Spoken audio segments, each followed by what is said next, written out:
Good afternoon, everybody. Hello. Happy Monday. It's going to be a great week. I have very long things, long toppers at the top. Just warning you all, no falling asleep, please. Okay, so we've gotten more strong economic news in recent days.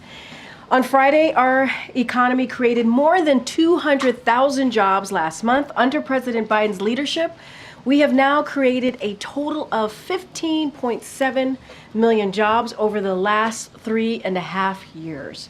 Yesterday, a record 3 million travelers were screened at airports, a sign that our economy is strong and Americans are back on the road for the summer in record numbers.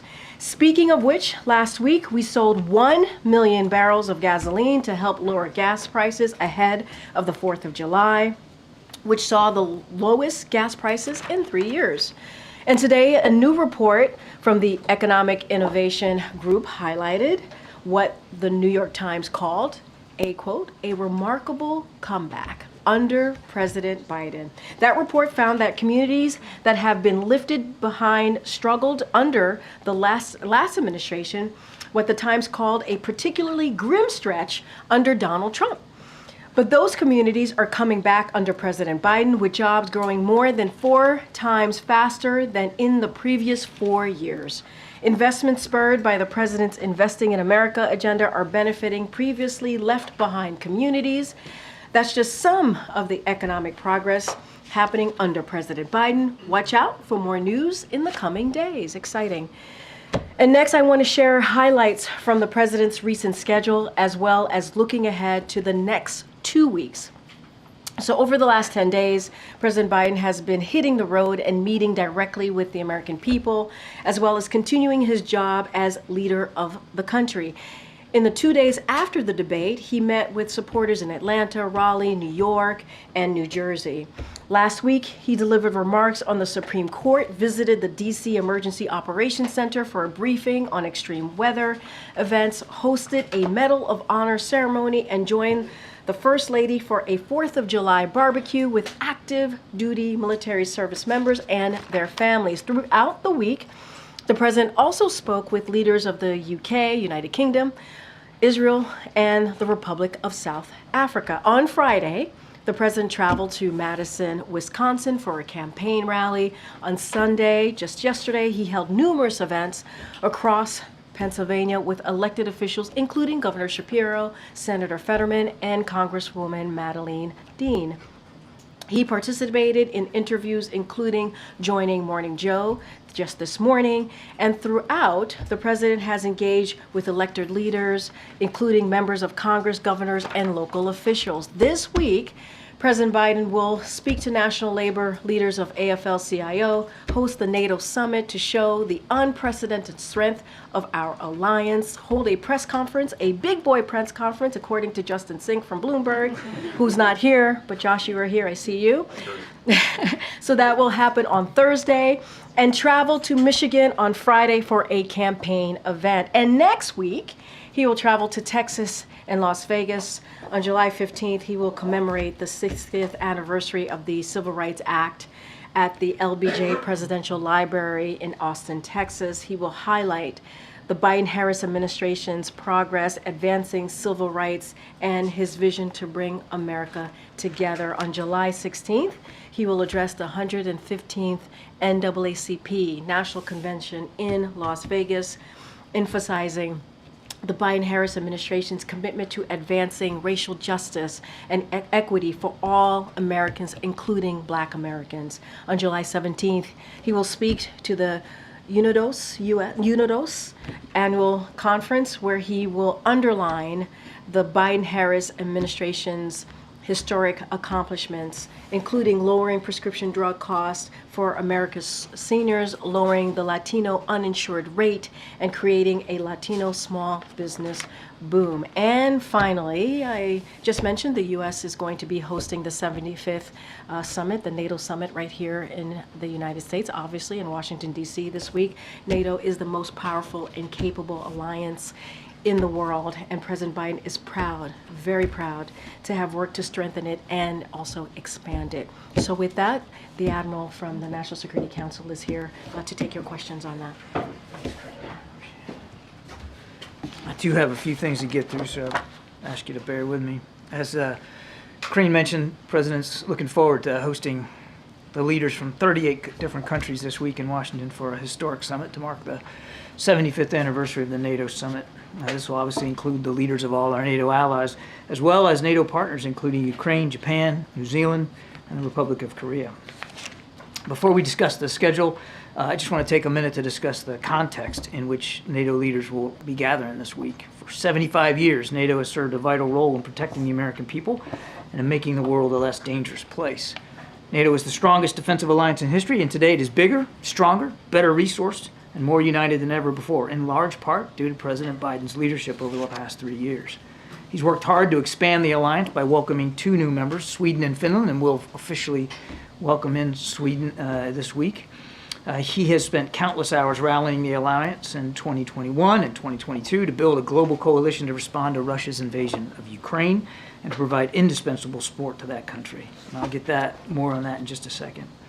The President has also strongly encouraged greater partnerships between the NATO alliance and friendly nations around the world, particularly in the Indo-Pacific, as you will see. And the President knows that the global threats and challenges that we all face, including from authoritarian actors and terrorist organizations, are inextricably linked. He has also encouraged our NATO allies to join him in making significant investments in our mutual defense and deterrence capabilities. Now, when the Biden-Harris administration took office, only 9 NATO allies were spending at least 2% of their gross domestic product on defense. 2% was the Wales Pledge. That was the goal that every member of the alliance had swore that they would get to. Today, a record 23 NATO allies are at or above the minimum level of 2% of GDP on defense spending. More than twice as many as in 2020, and nearly 8 times higher than when the allies first set that 2% benchmark a decade ago. Now, just quickly turning to the schedule. Tomorrow evening, President Biden will welcome NATO leaders, and he and Dr. Biden will host a 75th anniversary commemoration event at the Mellon Auditorium. That is the site, I think you all know, when the NATO treaty was formally signed in 1949. On Wednesday, the President will hold his first bilateral meeting with the new Prime Minister of the United Kingdom, Keir Starmer, here at the White House. The President will also meet with the 32 members of the alliance at the Convention Center. And then later that evening, he and Dr. Biden will host NATO leaders for a dinner again here at the White House. On Thursday morning, NATO will hold a meeting with the EU and with NATO's Indo-Pacific partners, that's Australia, Japan, the Republic of Korea, and New Zealand, to deepen our cooperation. And then on Thursday afternoon, there'll be a meeting of the NATO-Ukraine Council, after which the President will host an event with President Zelensky and nearly 24 of our allies and partners who have signed bilateral security agreements with Ukraine, just as the President did, as you saw in Italy a week or so ago. After that, the President will hold a press conference, I guess a big boy press conference is what we're calling it, and take some questions from y'all. Now, we're working to also set up some additional meetings, bilateral meetings. The only 2 that I can speak to right now are with the UK Prime Minister and President Zelensky, but I have no doubt there'll be additional bilats, and as we get more fidelity on those, we'll let you know. Finally, as customary for summits the United States hosts, there'll be a Leaders, Spouses, and Partners program hosted by Dr. Biden. Now, if I could just quickly turn to Ukraine, because back to the context for what this meeting's all about, I think it's important to just do a quick update here what the situation is on the ground. Since the passage of the supplemental in April, the President has authorized 7 security packages to help Ukraine, including 5 drawdowns of munitions and equipment. The resumption of that U.S. aid has made a significant impact on the battlefield. Instead of the nightmare scenarios that were predicted several months ago about what we could see heading into the NATO summit, we've seen the situation stabilize.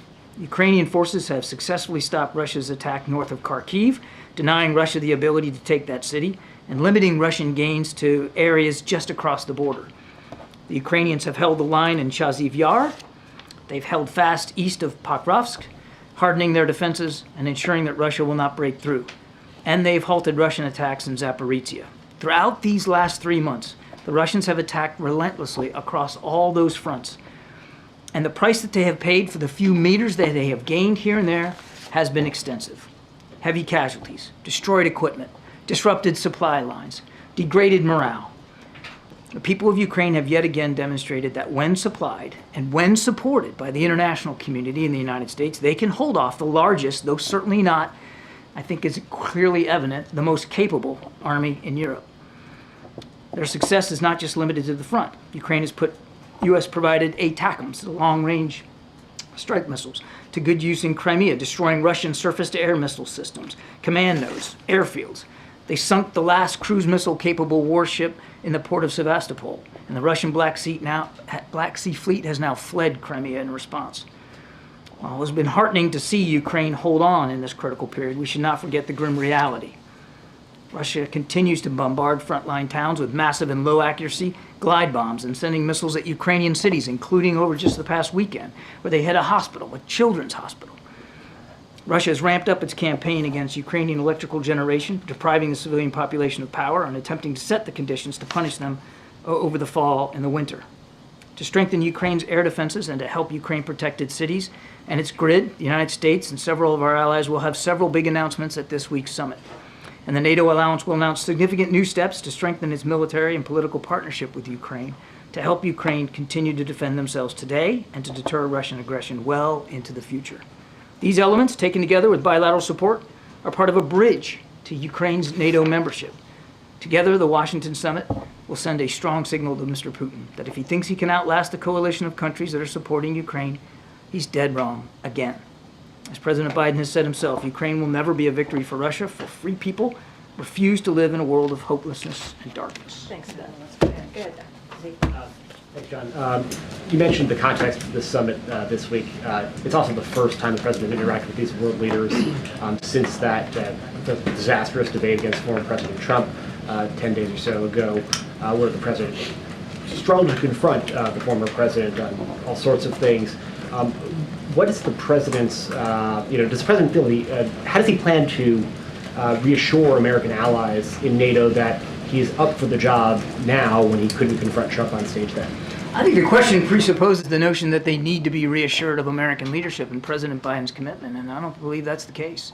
We're not picking up any signs of that from our allies at all, quite the contrary.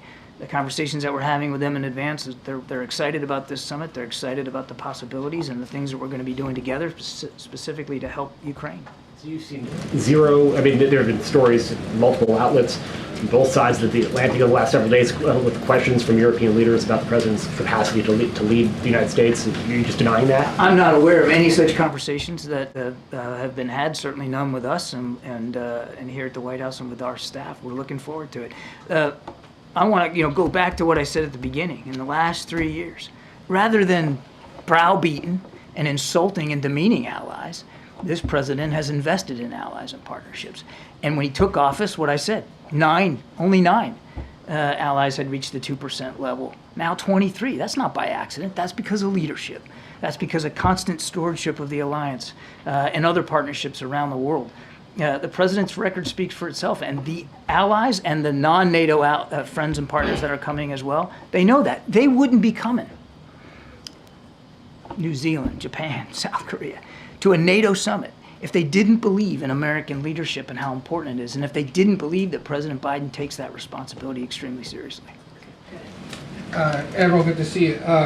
On the point about European countries, NATO members boosting their defense spending, that was something, though, that was a big concern of the last president. It's part of the reason many of them are boosting their funding. And it was a concern of the president before the last president. As you recall, President Obama said the same thing. This pledge goes back a decade or so. But the numbers speak for themselves, Ed. And rather than browbeating and yelling and screaming and complaining and whining about it, President Biden invested in this alliance. And just the last 3.5 years now, more than double the number of allies have reached that 2%. Two questions on the fallout from the debate. Have you, in your meetings with him, ever seen him appear similarly to the way he did on debate night? Look, I'm a spokesman. And you're in a lot of meetings with him. I am.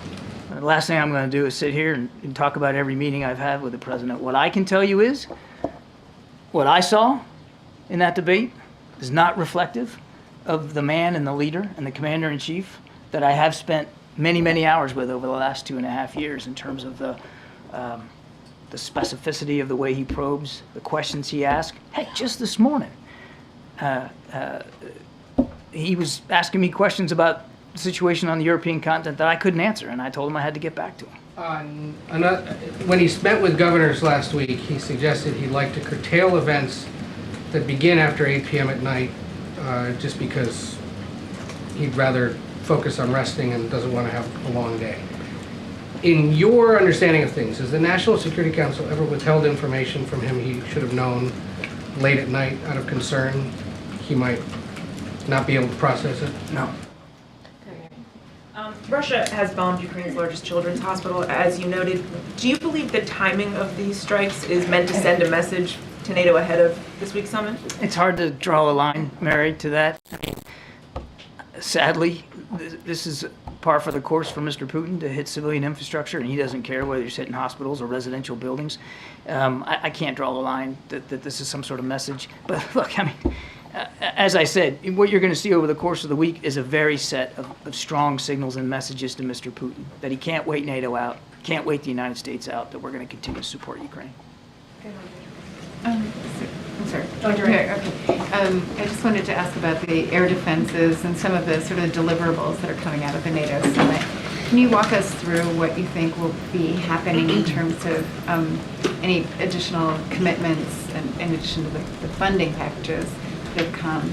And can you say a few words about this project to sort of consolidate the way that weapons are going to Ukraine through the distribution center that I think there's a center that'll be set up in Wiesbaden under Coordination coordination. Yeah, I mean, I don't. The purpose for me to come today was just kind of give you the laydown of the summit ahead, and not to get too far ahead of the leaders and the specific deliverables. But so without doing that and without getting fired, I'll just tell you that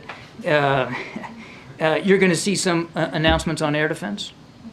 You're going to see some announcements on deterrence capabilities, not just with respect to helping Ukraine, but boosting the alliance. You're going to see some announcements with respect to the defense industrial base and how to shore up that and make it more resilient and invest in it more, including in our own industrial base here in the United States.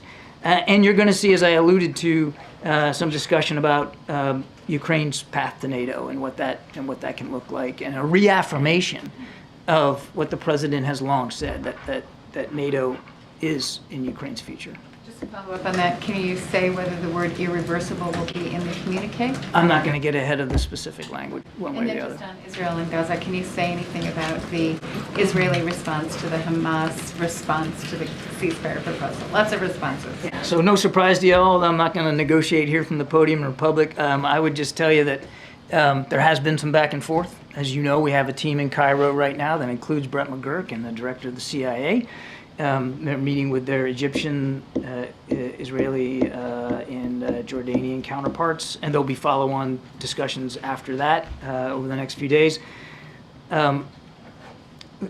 Look, we've been working this very, very hard, and there are still some gaps that remain in the two sides and the positions.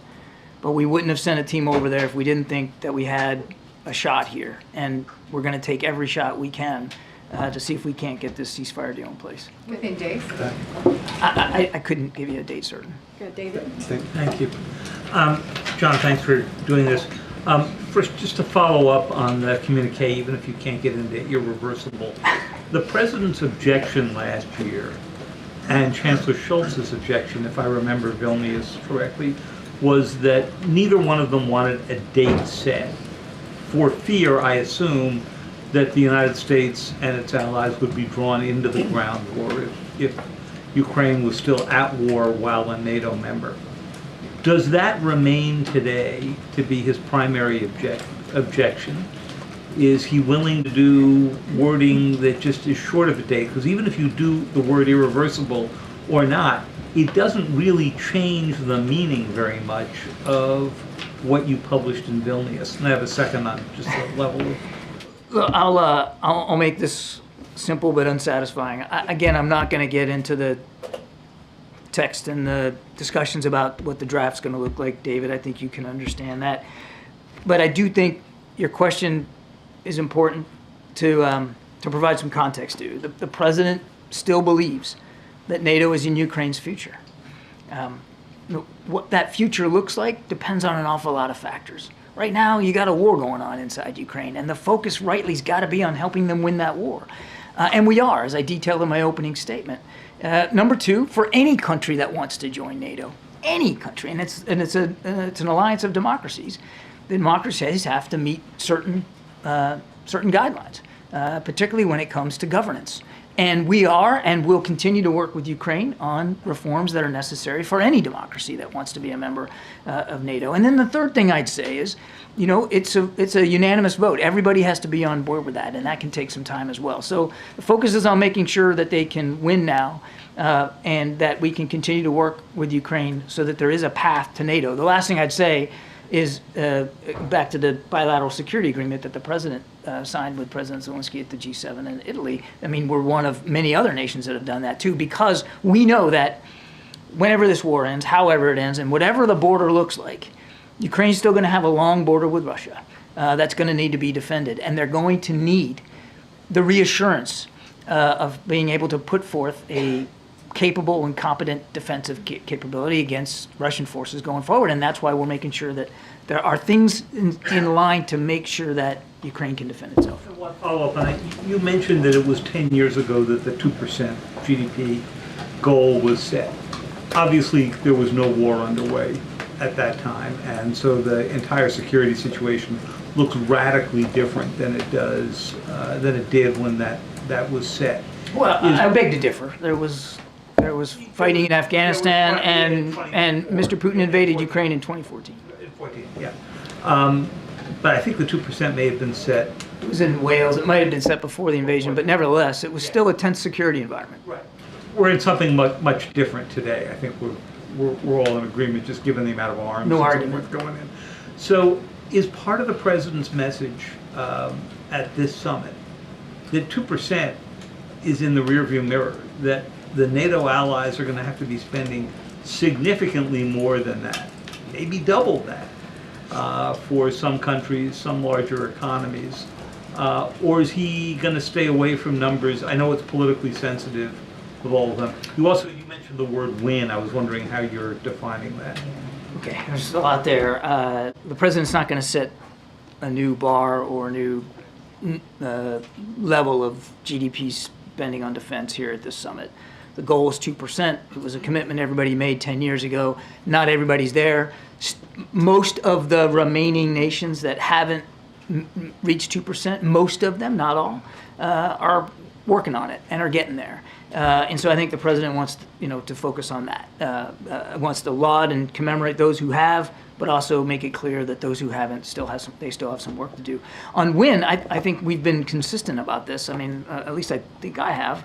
I mean, we want all of Ukraine's sovereign territory respected, which means we want no Russian forces in any part of Ukraine by the internationally recognized boundaries. John, you just said, answering a question to Zeke, you're not picking up on signs of allies needing reassurances when it comes to President Biden. But the allies also look for a secure United States. Have you heard any conversations from the allies about issues of the elections process here, what they've been seeing, and the stability of the United States in the next few months, couple of years, etc.? I'm not aware of any specific conversations with respect to our domestic political situation. But look, April, we watch the domestic political situation of our allies and partners, of course, like we did with the UK and with France over the weekend, and we have no doubt that they're watching ours as well, and that they'll be watching our election with a lot of keen interest. We certainly would expect that. But I'm not aware of any conversations that we've had at senior levels here, at the NSC or elsewhere at the White House, from allies specifically about this particular election. The European Union who gathered reporters a couple of years ago with concerns about democracy here? They might be talking to y'all, but I'm not aware of any specific conversations here. Just just want to circle back, Admiral, on Ed's question. So you said broadly that the president, in your view, is not represented by what was on the debate stage. Then you gave us an anecdote about a meeting today where he was engaged and so forth. Are you saying you have never encountered a situation where you thought that he was displaying any of those symptoms or affectations or something that would give pause, or are you just declining to answer one way or another? Well, I'm a little uncomfortable answering these kinds of questions because as a spokesman, my job is to be an advisor and counselor, and I don't think it's appropriate for a spokesman to...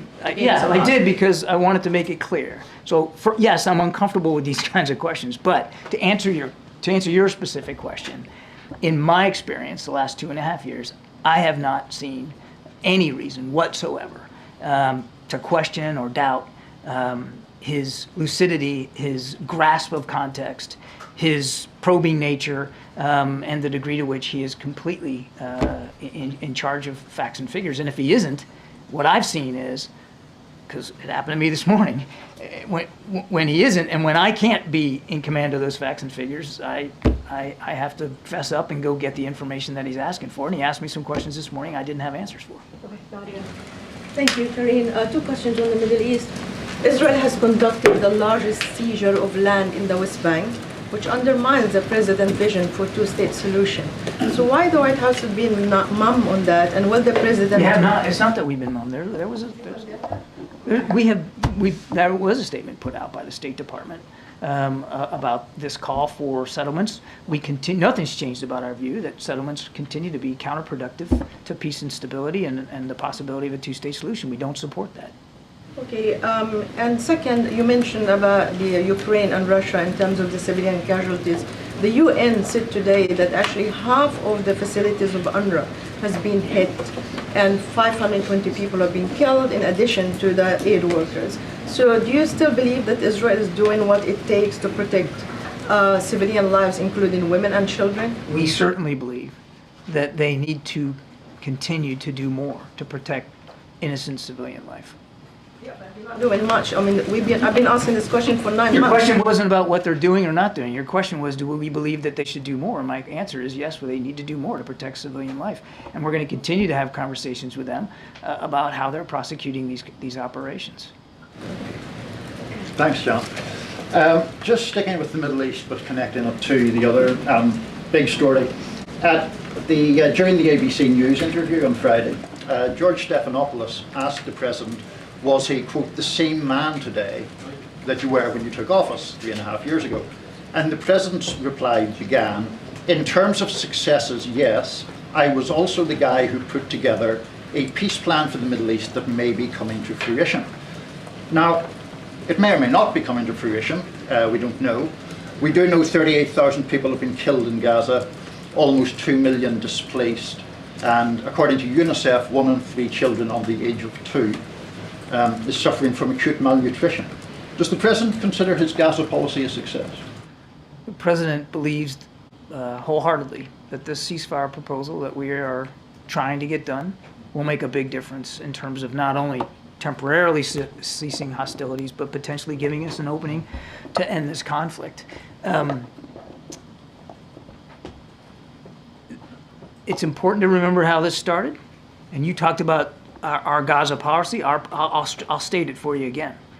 We want to make sure Israel has a right to defend itself from the kinds of attacks it suffered on the 7th of October, which I know is easy for people to forget.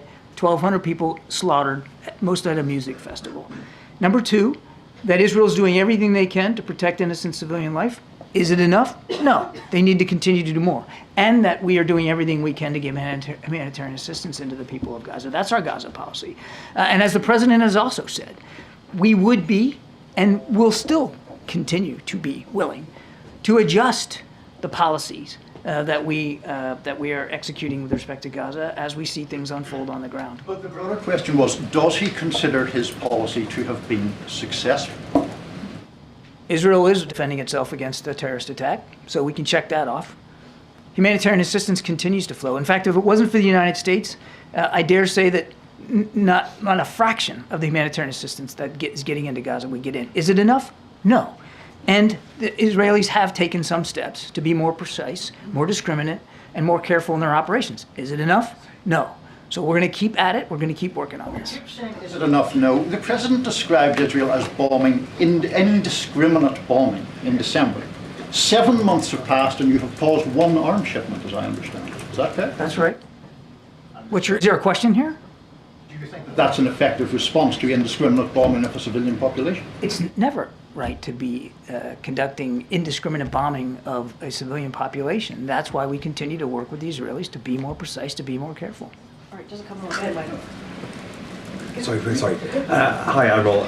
Can I just start with the Middle East as well? Hamas has accused Netanyahu of putting obstacles in the way of the ceasefire deal that is being talked about now. Does the US think that Netanyahu's government is doing everything it can to secure the ceasefire deal? We're working hard to get that ceasefire deal in place. I'm not going to negotiate here in public or talk about who's saying what and who's doing what. We have seen both sides now, as Andrea rightly asked in her question. We've seen both sides come out with some public statements with respect to the text. The last thing I'm going to do is get into bartering here. We're trying to close those gaps as best we can. We wouldn't have sent the CIA director or Brett McGurk to Cairo if we didn't believe it was worth a shot and worth a chance. I would also add that on both sides, you see public comments that aren't necessarily fully reflective of the conversations that we're having with privately with them or their interlocutors. Secondly, just on Ukraine, there's a bit of an information battle over the weekend. The Russians said that they destroyed 2 Ukrainian Patriot missile systems. The Ukrainians said that they were decoys. Does the US have its own independent evaluation of what happened during that strike? And what is the state of Ukraine's air defense system when it comes to Patriot missile systems? Yes, we do. I'm not going to talk about it. And I think you're going to hear more here this week about what the Allies and the United States are going to do to continue to bolster Ukrainian air defense. Look, I know we get hung up on the Patriots, and I get that. There has been contributions of Patriot systems by other nations. We talked about how we're resequencing some of our deliveries of Patriot interceptors from some countries, now diverting them to Ukraine. We're doing that. Other nations are also trying to contribute Patriots. But let's not get caught up on just one system. There's short range, there's medium range, and there's long range air defense.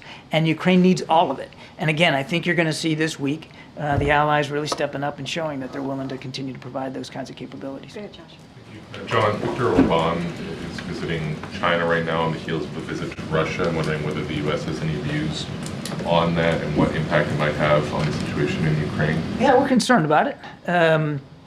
It certainly doesn't seem to be productive in terms of trying to get things done in Ukraine and trying to move forward to achieve this just peace that President Zelensky continues to work hard, and we continue to try to operationalize. But yeah, it's concerning. Was there any advance notification given to the U.S. on either trip, Russia? No, that I'm aware of. Get it. Can I try one more time on irreversible? Does the U.S. Yes, have a you can position? try. Yeah, worth a shot. Does the U.S. have a position on the inclusion of that word? Our position is that NATO is going to be in Ukraine's future. There's a lot of work that needs to be done to get to that point, and the president's looking forward to talking to President Zelensky and our NATO allies about that path, that bridge to NATO. Anita. Thank you so much, John. A question on Ukraine and one on Iran. Starting with Ukraine and this Russian rocket attack that killed 30 people at the largest children's hospital. Does this shift the U.S.'s position on not allowing Ukraine to strike directly at Russian airfields that originated these attacks? Shift the position. Yes. Make you change your mind about not allowing that, and how do you justify not giving Ukraine permission to attack? There's been no change in our policy. You saw that the president several weeks ago gave guidance to Ukraine that they can use U.S. supplied weapons to strike targets just over the border. That's still the case.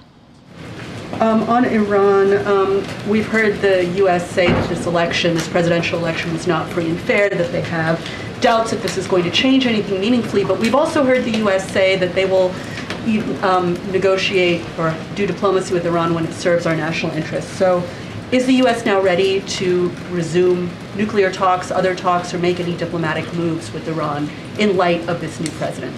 No. Okay, Ariel. I'm sorry. No, can you elaborate, please? Well, it seemed like a pretty easy question to answer, then no, we're not in a position where we're willing to get back to the negotiating table with Iran just based on the fact that they've elected a new president. They're still supporting terrorist groups like Hamas and Hezbollah. They're still supporting the Houthis as the Houthis attack ships in the Red Sea. They're still attacking shipping as well. And they're still supplying drones and drone technology and drone expertise to the Russians so that the Russians can continue to kill innocent Ukrainians like they did over the weekend. So no. A bit more moderate. Do you see any opening? We'll see what this guy wants to get done, but we are not expecting any changes in Iranian behavior, sadly. We got Ariel, go ahead. Thank you so much. John, this morning the president said that France rejected extremism during the latest parliamentary election and expressed his confidence that the United States would also do so. So France has a very different electoral system, as you know, so why this optimism from the president? And more broadly, was there a sense of relief in the administration that the election turned out the way it did? I think it's pretty clear from the election that the far right didn't find the purchase that it wanted to find, and that compromise in a democracy is going to have to still be the watchword in France as it is here in the United States. And it's not going to change our strong relationship with France. It's not going to change the fact that France is a valued NATO ally. And the president's looking forward to continuing to work with President Macron and the entire team. All right, last question, go ahead. Thank you, Karine. Thank you, Admiral. I was just wondering, with the renewed spotlight and scrutiny on President Biden in public settings this week, how he's preparing for the NATO summit, how you guys are deciding how many questions to take at the press conference. You gotta ask the press secretary that one. You're the one who's prepping him for a lot of this on matters of national security and foreign policy. So am I. Yeah, exactly. It's a team effort. I will let Karine talk about the press conference, the big boy press conference that y'all are planning to have. But he has already had discussions with his national security team in the lead up to the summit, as you might expect that he would. He's reviewing material. He's doing his homework and getting ready. He's got the first major set of remarks tomorrow night at the Mellon Auditorium. He's working his way through those remarks as you would expect him to do. And he's getting ready for at least the two bilateral meetings that we know he's going to have specifically with the new Prime Minister of the UK and with President Zelensky later in the week. So what I have seen from my perch is the normal amount of preparatory work that he does before a major international conference. No different than how he prepared for the G7 or for the events in Normandy or previous international fora. So it's pretty typical from what I've seen. And do you expect Vice President Harris to play a role in the events this week or to take any meetings during the time that she'll be in Washington? I can't speak for the Vice President's staff and team, but I can have them get back to you about what her schedule is going to look like. Thank you so much, Admiral. Thank Appreciate you. it. Thank you. Thank you so much. Thank you, Admiral. Okay, well, all the debate questions have been answered. Press conference answered. Let me close my book and get out of here. Hi, Zeke. Thanks, Karine. My first to you is on the credibility of this White House when it comes to talking about the president's health. When you were here last Tuesday, you were asked if the president had had any medical examinations since his physical in February or that included the time period after the debate. You said flatly no. 3 days later, you admitted the president had a quote, short check-in with the medical team thereafter. I mean, those are two very different answers. No. Actually, if you were to listen to I think I did a 30-minute gaggle on Friday, 30 minutes with I think it was with the pool, and I said he did not have a medical. I cleared it up. You're right. You're correct. I said he didn't. I still stand, but he didn't have a medical exam. I said that in the gaggle, and you're right. I said that in the briefing. He had a check-in with, and he said this on Friday. He had a check-in with his medical doctor, which is something that he does a couple times a week, as you know, and I stated this as well. He has, for those who don't know, obviously outside of the briefing room, outside of the White House, many Americans don't actually understand this, so let's take a step back. They deal with their medical issues or physicals very, very differently.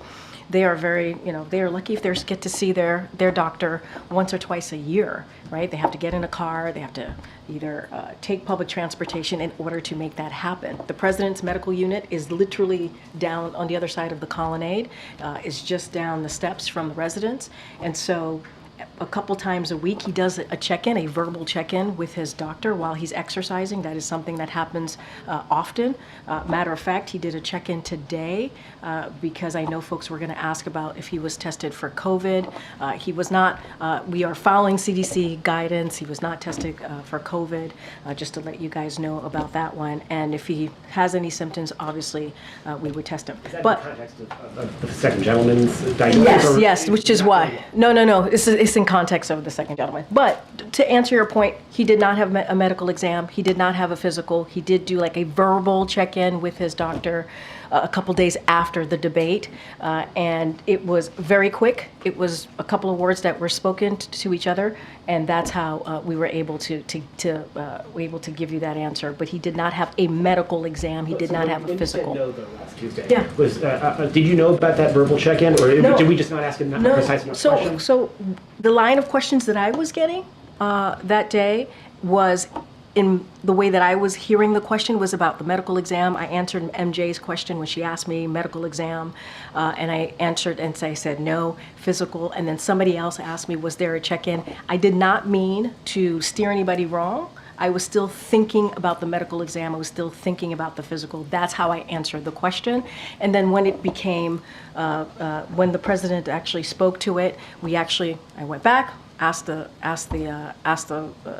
medical doctor, and he said they had a verbal check-in. That's what he said. But in answering the question, I was talking about the medical exam. I was talking about the physical. And then two quick ones. There's been a lot of reporting in the last 24 hours about a Parkinson's expert who's come to visit the White House almost a dozen times over the last year or so, including at least one meeting with the president's physician.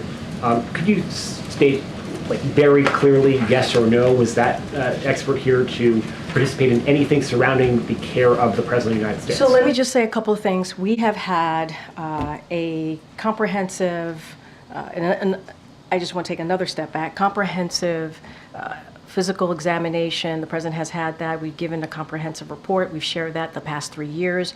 Every year that he has had this exam, he sees a neurologist. And just to give you a quote from that, from the report most recently in February, an extremely detailed neurological exam was again reassuring in that there were no findings which would be consistent with any cerebellar or other central neurological disorder, such as a stroke, multiple sclerosis, Parkinson's, or ascending lateral sclerosis, end quote. So that came directly from in February in that comprehensive report that was provided by the President's doctor to me, that I share with all of you. So anyone who is watching can certainly go to our website. The question, which was this expert's visits, was multiple visits to the White House pertaining at all to the President's care? Well, here's the thing. I've said he has had three. He has had three physicals. In those 3 physicals, that's when he has seen a specialist, a neurological specialist. I have to be super mindful here, and this is why, and I'll explain this to you in a second. There are thousands of military personnel who come onto this White House. Many of them get the care from the White House medical unit, and so need to be super careful. There are, the medical unit hosts a wide range of specialists, from dermatologists to a neurologist, and so I cannot speak to every person because there's actually a security reasons to protect their privacy. We respect and protecting people's privacy, so do not want to share. I'm not going to share people's names from here, but the President, I can tell you, has seen a neurologist 3 times, as it's connected to a physical that he gets every year that we provide to all of you. It's a very basic, direct question. Wait. Hold on. Wait a second. 8 times, or at least once, in regards to the President specifically. Hold on a second. Not what you should be able to answer by this point. Wait, no. No, wait a minute. Ed, please. A little respect here, please. So every year, around the President's physical examination, he sees a neurologist. That's 3 times, right? So I am telling you that he has seen a neurologist 3 times while he has been in this presidency. That's what I'm saying.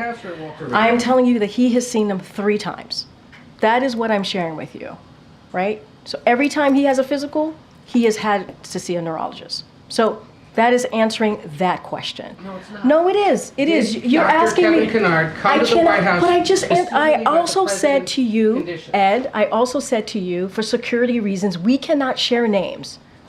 We cannot share names.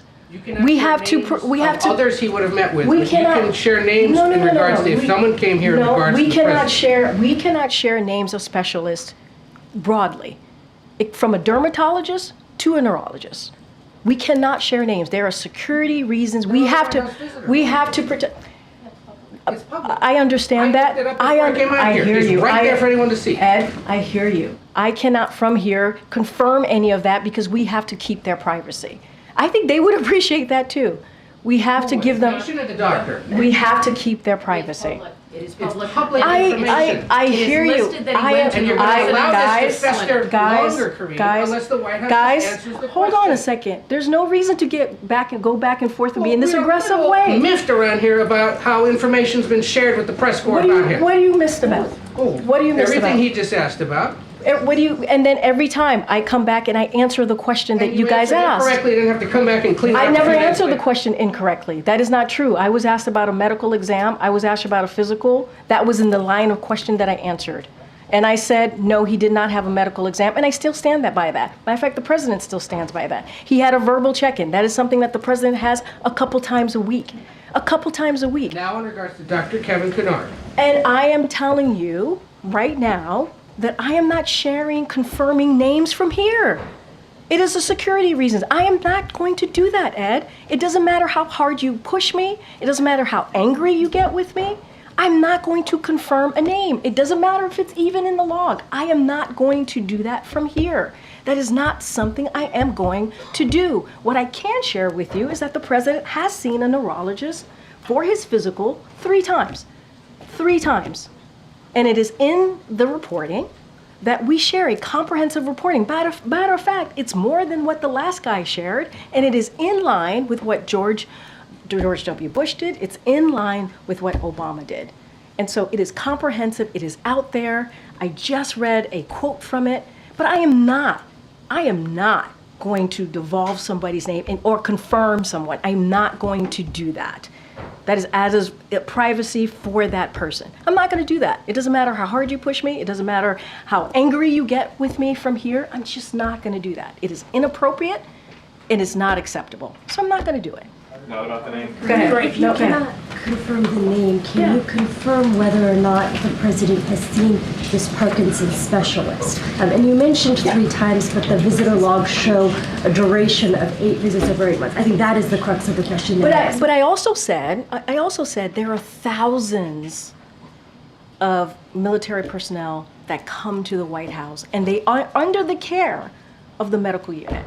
They are. So can you confirm that the Parkinson's specialist visits were for the president or not? What I can tell you is that the president has seen a neurologist 3 times, and I read to you what the neurologist has said, and I read to you the last line. I could say it again. No findings which would be consistent with any cerebellar or other central neurological disorders such as stroke, multiple sclerosis, Parkinson's, or ascending lateral sclerosis. That is from February. That is coming from February. That is what the medical unit, the president's doctor, shared. And I said to you, it's happened 3 times. Each time there is a physical that occurs, and we put out a comprehensive report. That is when he has been able to see a specialist. So that's what I can share. Question on this. Has the president, you mentioned Parkinson's, multiple sclerosis, all of these things. One diagnosis that we have heard of, potential diagnosis, is hydrocephalus, which is fluid buildup in the brain. It's something we've never heard in any of the medical reports. Is that something that the president has been evaluating? If it's not in the medical report, obviously it's not something that the president is dealing with. Well, I can tell you this. Just going back to Parkinson's for a little bit, so to give you some answers here. Has the president been treated for Parkinson's? No. Is he being treated for Parkinson's? No, he's not. Is he taking medication for Parkinson's? No. So those are the things that I can give you full-blown answers on. But I'm not going to confirm confirm a specialist, any specialist that comes to the White House out of privacy. Question is, will the president go to the Hill today? I know we saw his letter. Is he intending to have this conversation face to face with him? So look, the president, obviously this is someone who is a senator for 36 years, who was the president of the Senate as when he was vice president for 8 years, and he truly respects the members of Congress, and has always and will always do that, especially as a former senator. And I will say, and you've heard us say this before, or most recently, is this is a president who's won the primary, right, by 14 million votes, 87%. Of those votes, so certainly. And look, I don't have any engagements to read out, outside of that. But I will say that the president was in Pennsylvania. I just mentioned at the top, he got to see Senator Fetterman, Senator Casey. He also got to see Congresswoman Dean. He spent some time with them. They traveled across Pennsylvania. And I will say, when the president gets knocked down, he gets back up. This is quintessential Joe Biden. And there are a long list of other congressional members who have shown their support for this president. I don't have anything else to read out. You saw the letter. The letter was, I think, pretty clear on where the president stands, and I'll just leave it there. You've noted that there are thousands within the Walter Reed system who may be treated by a specialist who visits here at the White House, but this neurologist had a meeting with the president's physician, with his doctor. You're refusing to say if he was here to evaluate the president or if he was consulting on the president's health, so what then was that meeting about? And I will say that Dr. O'Connor leads the medical unit. He leads the medical unit. No, because we will not confirm or speak to names that you're providing to me. It is out of security reason, is out of protecting someone's privacy. We're just not going to do that. But they are. The reason that I mention that is because there are 1,000 military members that do indeed use the White House medical unit. They do. They get care from that. We're talking about the president of the United States. Guys, I'm trying to answer the question so you can connect the dot that there are multiple neurologists that come, not neurologists, specialists that come through here because there are more than 1,000 medical military personnel here. But you certainly could clear this all up just by saying what he was doing here and if it was connected to the president, yes or no? I am not going to confirm a particular neurologist, anybody. It doesn't matter if they're a dermatologist or a neurologist. I'm just not going to do that. I shared with all of you that the president has been with the neurologist 3 times as it relates to his physical, 3 times. So I'm just not going to do that out of security reasons, out of privacy. It is not something that I'm going to do. A measure of privacy we have to be able to give people from here. One other question. The president's doctor, you say, has seen no reason to evaluate him for Parkinson's since his physical in February. Is that based on these verbal check-ins that you've been describing, based on his public appearances? Wait, say that one more time? You've said that the president's doctor has seen no reason to evaluate him or reevaluate him for Parkinson's since that physical in February. What is that based on? Is it these verbal check-ins? I never said that. That's what the White House has said. Well, what I have said is is that he just had a physical just in February, and the physical was very clear. It was a comprehensive physical. We gave out a report on that, and as it relates to the check-ins, that is something that is common. The president has a medical unit that is literally down the hall that he's able to check in with when necessary. They normally do it while he's exercising. That is not uncommon. It is very different. It is very different than any everyday American. They do not have that option. They do not have that access because he's president of the United States. Every other president has had that access, and they are able to do that. So just to be clear, yes or no, has his physician seen a reason to reevaluate him for Parkinson's since the February physical? No, the comprehensive report that you all have stands. The president obviously will have another physical, and we'll wait for that physical. Great. Karine, so the president has said twice that he's had neurological evaluations as part of his physicals, in these various interviews today and also on ABC. But there have been a number of people who have said, listen, why don't you have a cognitive test just to rule out that there are any issues? Would the president, would you counsel him to do that just to sort of put an end to these questions? Andre, I hear you. The neurologists have said it is not warranted. The president himself, he said it today, he said it multiple times, and the doctor has said this. Everything that he does day in and day out as it relates to delivering for the American people is a cognitive test.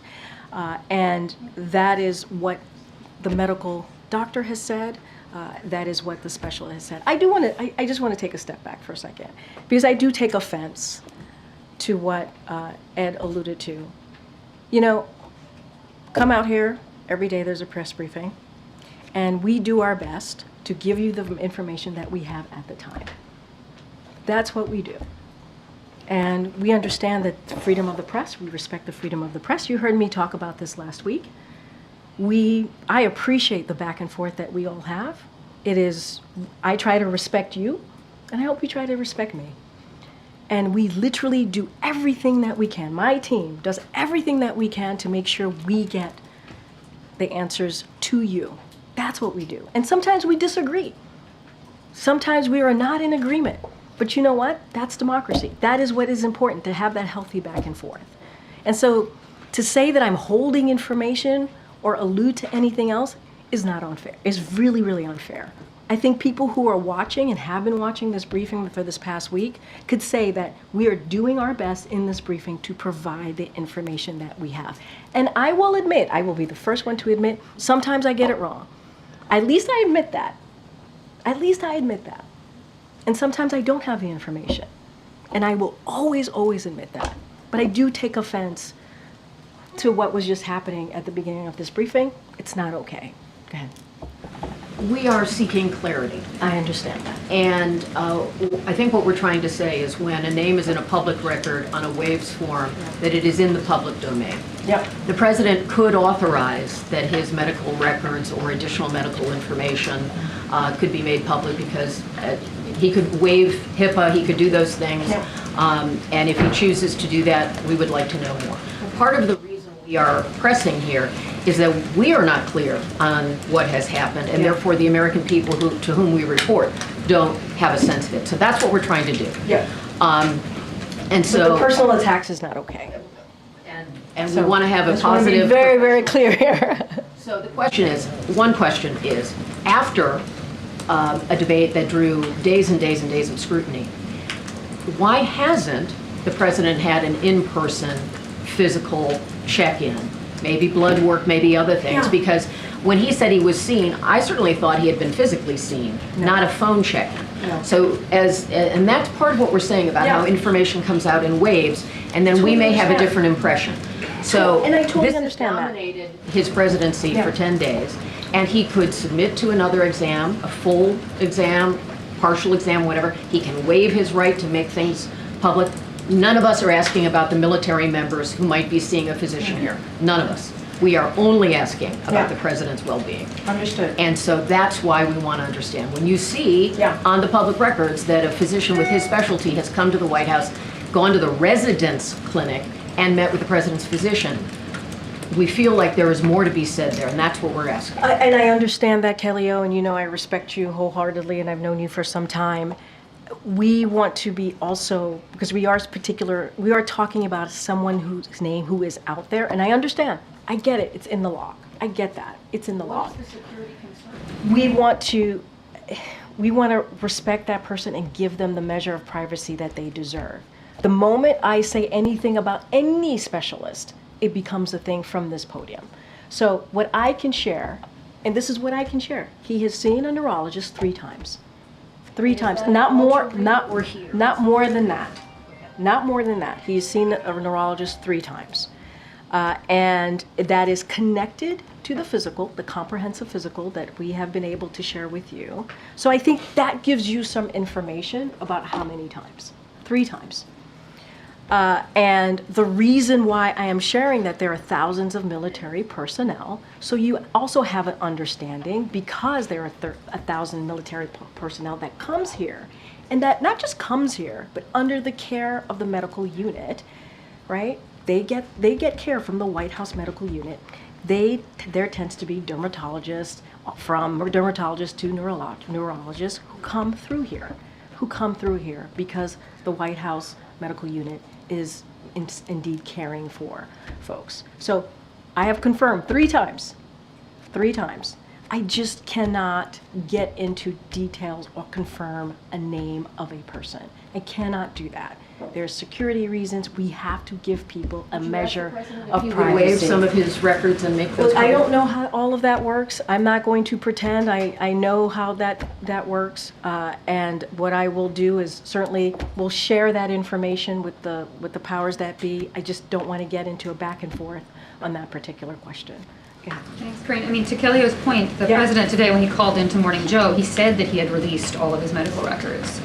Should we take that as an indication that he's going to do so? Well, look, what I can say is that we have shared a comprehensive medical report that is pretty detailed, that is in line with other presidents, certainly not the last one, but the ones, the 2 before the last president. And we have been pretty much in line with what they have done.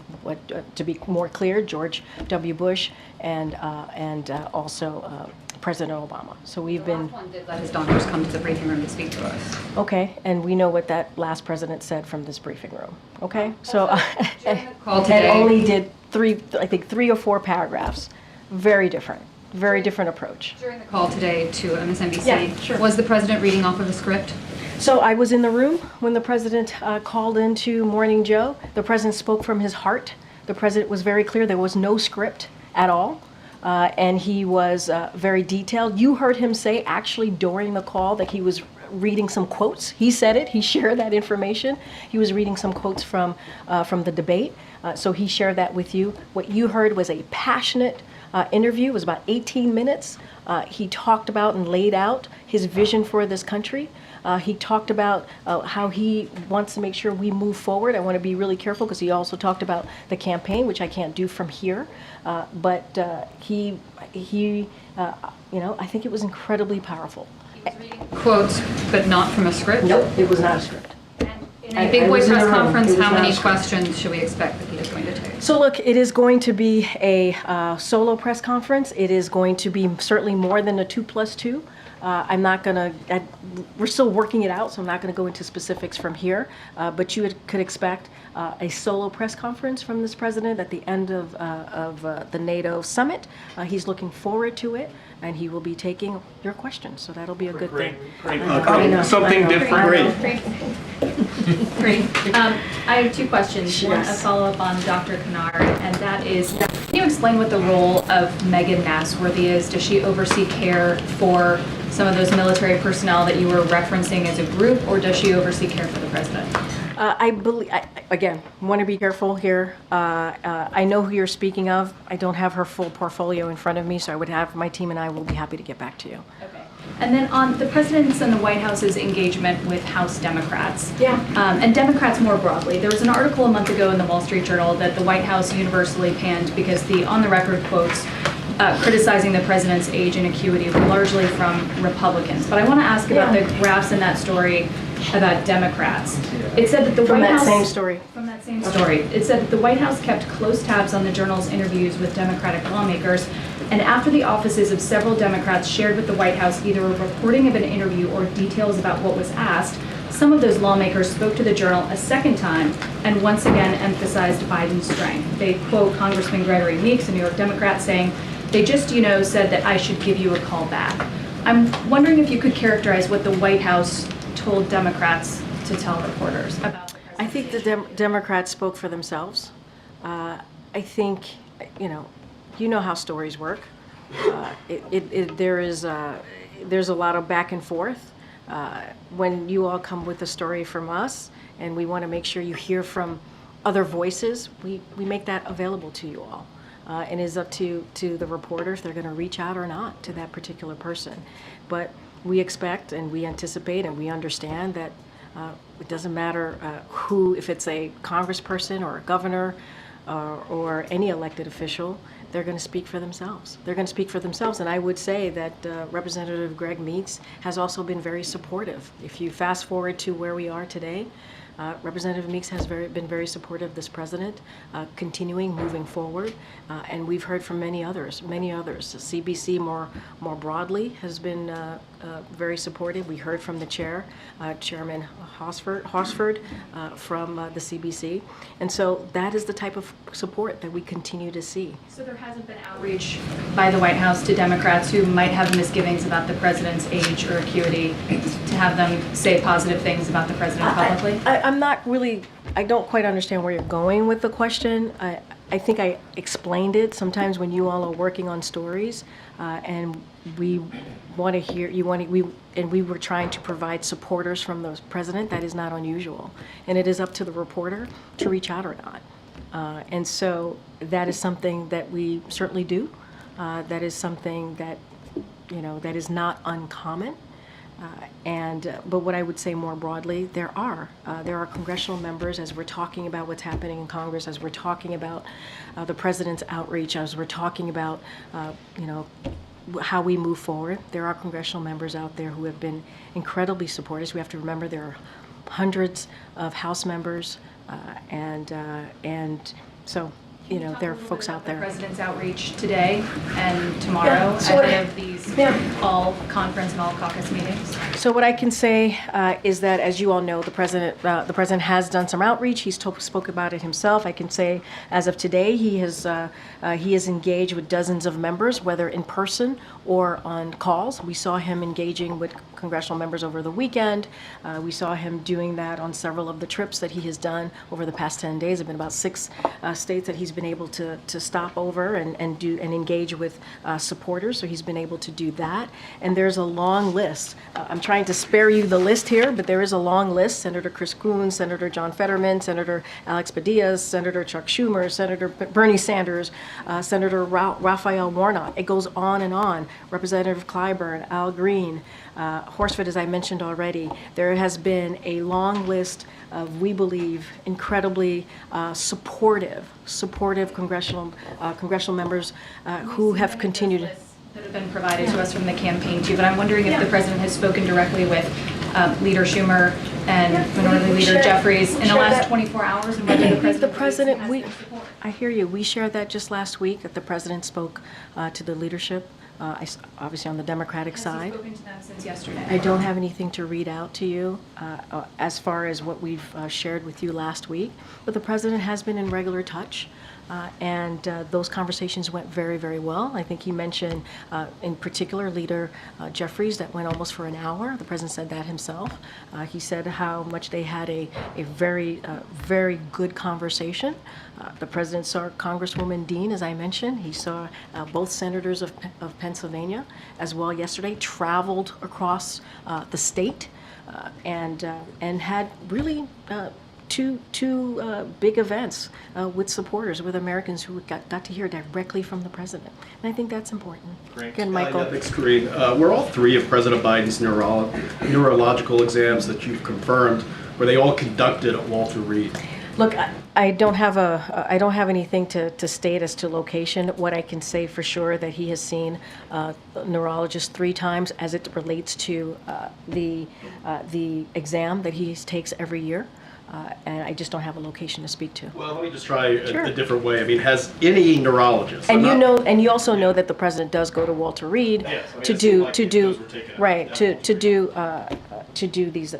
his physical exams. Well, has a neurologist? I'm not talking about anyone in particular, regardless of the identity, name of that person. Has any neurologist came to the White House to visit President Biden?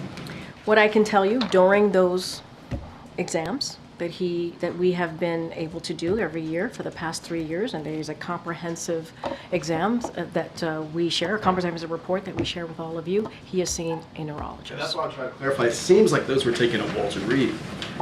And so it's an important distinction. You all know that he does indeed go to Walter Reed as part of his physical exam. That is no secret. That is something that he does. And I also confirmed that he sees a neurologist every time that he's done these exams. I don't have anything beyond that. Thanks. Karine. Why would Karine, I know. Go ahead, April. Karine, as everyone is talking about neurological issues, this is different but kind of on that same page. The president has had 2 aneurysms, okay? And there are complications from aneurysms to include impaired short-term memory, inability to concentrate, as well as speech difficulties. Have any neurologists worked with him or just trying to observe him as he is a person who has suffered from 2 aneurysms that could have been fatal? Look, April, in the comprehensive reporting that we share with all of you on a yearly basis, the neurological exam have been detailed, extremely detailed. It is directly from the doctor. They talk about the specifics of that neurological exam. And so I would refer you to the 6-page comprehensive memo, and that's what I would refer you to. But that is something that we know about, that he had 2 aneurysms. Yeah. And that is part, all of those complications are part of a neurological exam. Have they tested for that at all? Do you know? What I can tell you is that the exams have been detailed, they have been extensive, and that's what I can share with you. I would refer you to the document, to the report. Question. Sure. We're just days away from the Republican convention. How do you, as this White House who stands behind this president, how do you work to do an image change to revamp him, to make him shinier and brighter, if you will?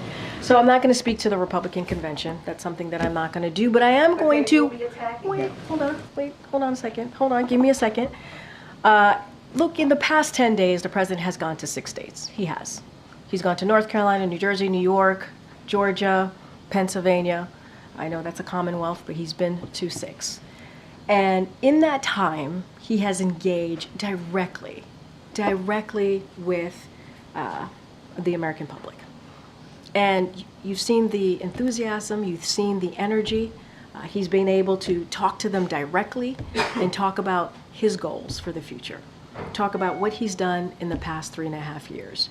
They have heard specifically from him on even his health, even the debate. And I think that's important too. So, and you just heard me lay out the next 2 weeks. So the president's going to continue to go out there. He's going to continue to be present in the communities. He's going to continue to hear directly from the American people. And that's the best way to do this. That's the best way to get out there. That's the best way to make sure that you have your finger on the pulse and that the American people get to see you for themselves. To the Republican convention. What about the Democratic convention? I can't speak to the Democratic convention either. I can't speak to that. That's for the.